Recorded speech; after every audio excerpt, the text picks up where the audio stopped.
സർവോപരി കരുവാരകുണ്ടിനെയും വികസന വിപ്ലവത്തിലേക്ക് എത്തിക്കേണ്ട ആള് ഏതൊക്കെ രീതിയിലുള്ള പ്രവർത്തനമാണ് ഇവിടെ നടത്തിയത് എന്നുള്ളത് നമുക്ക് കൃത്യമായിട്ട് അറിയാം.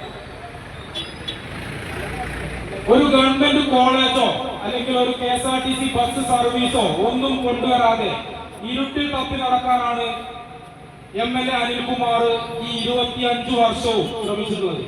നമുക്കറിയാം, MLA ആകെ ജനങ്ങളിലേക്ക് ഇറങ്ങുന്നത് കല്യാണത്തിൽ പങ്കെടുക്കാൻ വേണ്ടി മാത്രമാണ്. കല്യാണരാമന്റെ കോസ്റ്റ്യൂം ഇട്ട് കല്യാണത്തിൽ പങ്കെടുക്കാൻ മാത്രം ജനങ്ങളിലേക്ക് ഇറങ്ങിപ്പോകുന്ന ഒരു MLA ഇനി വണ്ടൂരിന് ആവശ്യമുണ്ടോ എന്ന MLAക്ക് എതിരല്ല, ശരിക്കും MPS പോലുള്ള ഒരു രാജാവിന്റെ പ്രൗഢിയോടെയാണ് ഇന്ന് നമ്മുടെ MLA ഇതിലിങ്ങനെ നടക്കുന്നത്.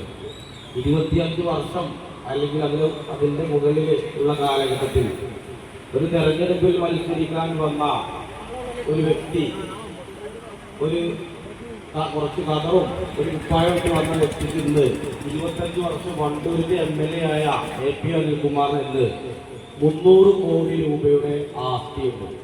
DYFI എന്ന നിലയിൽ ഇതുമായി ബന്ധപ്പെട്ട് അടിയന്തരമായിട്ട് വിജിലൻസ് അന്വേഷണം പോലുള്ള അന്വേഷണങ്ങൾ പുറപ്പെടുവിക്കണമെന്നാണ് ഞങ്ങൾക്ക് ആവശ്യപ്പെടാറുള്ളത്.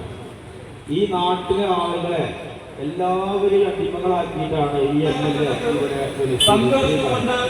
താൻ ഇതിന്റെയൊക്കെ ഭാഗമാണ് എന്നതിലേക്ക് മാത്രം ചുരുങ്ങി നമ്മുടെ പ്രദേശത്തെ വികസന പ്രവർത്തനത്തിന് വേണ്ടിയിട്ട്, നാട്ടിലെ സാധാരണക്കാരായിട്ടുള്ള ജനങ്ങൾക്ക് വേണ്ടിയിട്ട് എന്ത് പ്രവർത്തനമാണ് ഇത്രയും കാലം MLA ആയിട്ട് ശ്രീ അനിൽകുമാർ ഈ നാടിനകത്ത് ചെയ്തത് എന്നുള്ളത് ഈ തെരഞ്ഞെടുപ്പ് ഘട്ടത്തിൽ പോലെങ്കിലും ചർച്ച ചെയ്യപ്പെടണം എന്നുള്ളതാണ് നമുക്ക് തോന്നുന്നത്. നമ്മുടെ നാടിനെ സംബന്ധിച്ചിടത്തോളം ഒട്ടനവധി വികസന പ്രവർത്തനങ്ങൾക്ക് നേതൃത്വം കൊടുക്കാൻ പറ്റാവുന്ന മേഖലയാണ് ഈ MLA എന്നുള്ളത്. പക്ഷെ ആ തരത്തിലുള്ള ഒരു പ്രവർത്തനവും നമ്മുടെ മണ്ഡലത്തിൽ നമുക്ക് ഇത്രയും കാലമായിട്ട് പരിശോധിച്ചു കഴിഞ്ഞാൽ നമ്മുടെ മണ്ഡലത്തിനകത്ത് പ്രത്യേകമായിട്ട് എടുത്തു കാണിക്കാൻ പറ്റാവുന്ന ഒരു പദ്ധതിയും നമ്മുടെ മണ്ഡലത്തിനകത്തില്ല എന്നുള്ളതാണ് നമുക്ക് മനസ്സിലാക്കാൻ കഴിയുന്നത്. ഏറ്റവും പ്രധാനപ്പെട്ട ഒരു ഘടകമാണ് നമ്മെ സംബന്ധിച്ചിടത്തോളം വിദ്യാഭ്യാസ മേഖല. ഇവിടുത്തെ സാധാരണക്കാരായിട്ടുള്ള മക്കൾ അവരുടെ വിദ്യാഭ്യാസ മേഖല, അവരുടെ പഠനവുമായി ബന്ധപ്പെട്ടുകൊണ്ട് ഇപ്പോഴും ഇവിടുത്തെ ഉന്നത വിദ്യാഭ്യാസ ആവശ്യങ്ങൾക്ക് വേണ്ടിയിട്ട് ഈ മണ്ഡലത്തിന്റെ പുറത്തോ അല്ലെങ്കിൽ ഈ മണ്ഡലത്തിൽ തന്നെ എയ്ഡഡ് അല്ലെങ്കിൽ അൺഎയ്ഡഡ് സ്ഥാപനങ്ങളെ ആശ്രയിക്കേണ്ട ഒരു സ്ഥിതിയാണ് നമ്മുടെ മണ്ഡലത്തിനകത്തുള്ളത് എന്നതാണ് നമുക്ക് കാണാൻ കഴിയുന്നത്.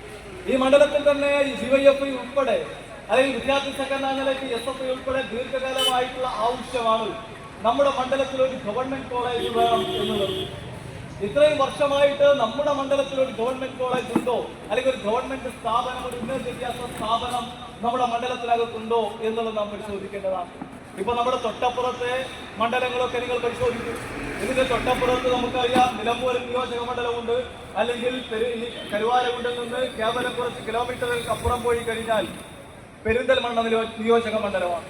ഈ രണ്ട് മണ്ഡലം തന്നെ കമ്പയർ എടുത്തു കഴിഞ്ഞാൽ, അല്ലെങ്കിൽ ഈ മണ്ഡലത്തിന്റെ തൊട്ടപ്പുറത്തെ നിയോജക മണ്ഡലങ്ങൾ അവരെ സംബന്ധിച്ചിടത്തോളം അവിടെ UDF ഭരിച്ചിട്ടുണ്ട്, ഇടതുപക്ഷം ഭരിച്ചിട്ടുണ്ട്, എല്ലാ സംവിധാനവും ഉണ്ടായിട്ടുണ്ട്. ഇവിടെയൊക്കെ നമുക്ക് പരിശോധിക്കുന്ന ഘട്ടത്തിൽ ഇവിടെയൊക്കെ ഗവൺമെന്റ് കോളേജ്, ഗവൺമെന്റ് സ്ഥാപനങ്ങൾ, ഉന്നത വിദ്യാഭ്യാസ ഗവൺമെന്റ് സ്ഥാപനങ്ങൾ തൊട്ടപ്പുറത്തെ മണ്ഡലങ്ങളിലൊക്കെ ഉണ്ട്. ഇപ്പൊ കഴിഞ്ഞ ഇടതുപക്ഷ ഗവൺമെന്റിന്റെ കാലത്താണ് ശ്രീ PV അൻവർ MLA ആയ ഘട്ടത്തിലാണ് നിലമ്പൂർ നിയോജക മണ്ഡലത്തിനകത്ത് ഗവൺമെന്റ് കോളേജ് അനുവദിക്കുന്നതും ഗവൺമെന്റ് കോളേജ് പ്രവർത്തിക്കുന്നതും. കേവലം 10 വർഷത്തേക്ക് ആ ഗവൺമെന്റ് കോളേജിന്റെ പ്രവർത്തനം നടക്കുകയാണ്. നമ്മുടെ തൊട്ടപ്പുറത്ത് നിലമ്പൂരിൽ തന്നെയാണ് ഗവൺമെന്റ് ITI കാലങ്ങളായിട്ട്, വർഷങ്ങളായിട്ട് ഗവൺമെന്റ് ITI പ്രവർത്തിക്കുന്നത്. ഉന്നത വിദ്യാഭ്യാസ മേഖലയുമായി ബന്ധപ്പെട്ടുകൊണ്ട് സാധാരണക്കാരായിട്ടുള്ള മക്കൾക്ക് അവിടെ പഠിക്കാൻ പറ്റാവുന്ന സാഹചര്യമുണ്ട്. തൊട്ടപ്പുറത്ത് പെരിന്തൽമണ്ണയിൽ എടുത്തു കഴിഞ്ഞാൽ അവരെയും PTM ഗവൺമെന്റ് കോളേജ് ആയിരുന്നാലും പോളിടെക്നിക് ആയിരുന്നാലും ITI സ്ഥാപനമായിരുന്നാലും ഒക്കെ ഗവൺമെന്റ് സ്ഥാപനം തൊട്ടപ്പുറത്തുണ്ട്, പെരിന്തൽമണ്ണയിലുണ്ട്, മഞ്ചേരിയിലുണ്ട്, ഇവിടെയൊക്കെ ഉണ്ട്. പക്ഷെ ഇങ്ങനെയൊക്കെ ഉണ്ടാകുമ്പോൾ നമ്മുടെ മണ്ഡലത്തെ സംബന്ധിച്ചിടത്തോളം ഇത്രയും കാലമായിട്ട് ഇവിടെ UDF അധികാരത്തിലുണ്ടായിട്ട് നമ്മുടെ മക്കൾക്ക്, പണമില്ലാത്തവന്റെ സാധാരണക്കാരന്റെ മക്കൾക്ക് ഇവിടുത്തെ ഗവൺമെന്റ് സ്ഥാപനത്തിനകത്ത് ഉന്നത വിദ്യാഭ്യാസ പഠനം നൽകാൻ പറ്റാവുന്ന സാഹചര്യം നമ്മുടെ മണ്ഡലത്തിനകത്തില്ല എന്നുള്ളതാണ് നമുക്ക് മനസ്സിലാക്കാൻ കഴിയും.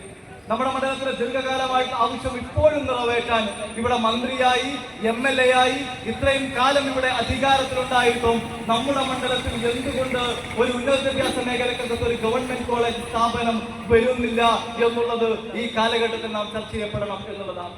അങ്ങനെ ചർച്ച ചെയ്യപ്പെടുന്ന ഘട്ടത്തിൽ ഞങ്ങൾ ഡിവൈഎഫ്ഐക്ക് മനസ്സിലായത് ഇവിടെ പല ഘടകങ്ങളിൽ പല അൺഎയ്ഡഡ് സ്ഥാപനങ്ങൾ ഇവിടെ നമ്മുടെ മണ്ഡലത്തിൽ തന്നെയുണ്ട്. ഇവിടെ അൺഎയ്ഡഡ് സ്ഥാപനമുണ്ട്, എയ്ഡഡ് സ്ഥാപനമുണ്ട്. ഇപ്പൊ എയ്ഡഡ് സ്ഥാപനം കഴിഞ്ഞ കുറച്ചു കാലം മുന്നെയാണ് ഇവിടെ അംബേദ്കർ കോളേജ് തുടങ്ങിയത്. ആ അംബേദ്കർ കോളേജ് നമ്മൾ വലിയ പ്രതീക്ഷയോടെ ആദ്യം ആ കോളേജിന്റെ തുടർ പ്രവർത്തനങ്ങളുടെ ഭാഗമായിട്ട് നമ്മൾ കരുതിയത് ഒരു ഗവൺമെന്റ് കോളേജാണ് എന്നുള്ളതാണ്.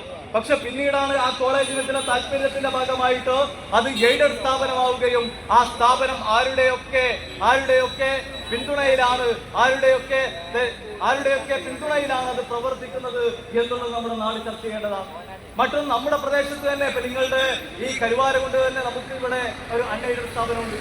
അത് ആരുടെ മാനേജ്മെന്റ് ആണ് എന്ന് നിങ്ങൾ ചർച്ച ചെയ്യും. തൊട്ടപ്പുറത്ത് വണ്ടൂരിൽ നമ്മുടെ ഏറ്റവും പ്രധാനപ്പെട്ട ഒരു സ്ഥാപനമാണ് സഖ്യ കോളേജ്. ആ സഖ്യ കോളേജ് ആരുടെ മാനേജ്മെന്റിന്റെ കീഴിലാണ് എന്നത് നിങ്ങൾ ചർച്ച ചെയ്യും. ഇങ്ങനെ നമ്മുടെ നാടിനകത്ത് ഏറ്റവും പ്രധാനപ്പെട്ട അൺഎയ്ഡഡ് സ്ഥാപനം, പണം കൊടുത്ത് കുട്ടികൾക്ക് പഠിക്കേണ്ട സ്ഥാപനങ്ങൾക്കകത്ത് അവിടെ വരുന്ന മാനേജ്മെന്റുകൾ ഇവിടെ യഥാർത്ഥത്തിൽ നമ്മൾ പരിശോധിക്കുന്ന ഘട്ടത്തിൽ ഒന്നെങ്കിൽ MLA-ക്ക് അതിനകത്ത് നേരിട്ടുള്ള താല്പര്യമുണ്ട്, അല്ലെങ്കിൽ MLA നേതൃത്വം കൊടുക്കുന്ന രാഷ്ട്രീയ പാർട്ടികളുടെ അല്ലെങ്കിൽ ആ മുന്നണിയുടെ ഭാഗമായിട്ടുള്ളവരാണ് അതിന്റെ നേതൃത്വപരമായി നിൽക്കുന്നത് എന്നത് നമുക്ക് മനസ്സിലാക്കാൻ കഴിയാം.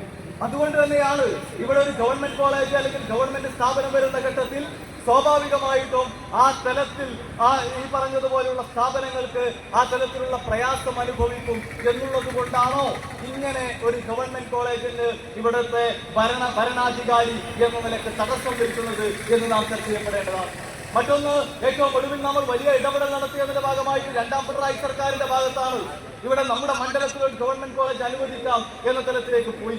പക്ഷേ അതിന് സ്ഥലമേറ്റെടുക്കുക, അതിന്റെ മറ്റുള്ള പ്രവർത്തനങ്ങൾക്ക് നേതൃത്വം കൊടുക്കാനും ഇവിടുത്തെ ഭരണകൂടത്തിന് സാധിച്ചിട്ടുണ്ടോ, ഇവിടുത്തെ MLA-ക്ക് സാധിച്ചിട്ടുണ്ടോ എന്നുള്ളത് നാം ചർച്ച ചെയ്യപ്പെടണം. അപ്പൊ ഇങ്ങനെ ആകെ ഇതുമായി ബന്ധപ്പെട്ടുകൊണ്ട് വിദ്യാഭ്യാസ മേഖലക്കകത്ത് പരിശോധിക്കുമ്പോൾ യഥാർത്ഥത്തിൽ നമുക്ക് മനസ്സിലാക്കാൻ കഴിയുന്നത് ഇവിടുത്തെ ഭരണാധികാരി എന്ന നിലയ്ക്ക് നമ്മുടെയൊക്കെ വോട്ടും വാങ്ങി വലിയ ഭൂരിപക്ഷത്തോടെ തുടർച്ചയായിട്ട് പതിറ്റാണ്ടുകളോളം ഇവിടെ അധികാരത്തിൽ നിൽക്കുന്ന ഘട്ടത്തിൽ ഇതിനൊന്നും പ്രത്യേക താല്പര്യമില്ലാതെ ഇവിടെ നേരത്തെ സഖാവ് സൂചിപ്പിച്ചതുപോലെ ചില താല്പര്യങ്ങൾക്ക്, സാമ്പത്തിക താല്പര്യത്തിന് വേണ്ടിയിട്ട് ഇവിടുത്തെ ചില പ്രവർത്തനങ്ങളുമായിട്ട് മുന്നോട്ട് പോകുന്നു എന്നാണ് നമുക്ക് മനസ്സിലാക്കാൻ കഴിയുക.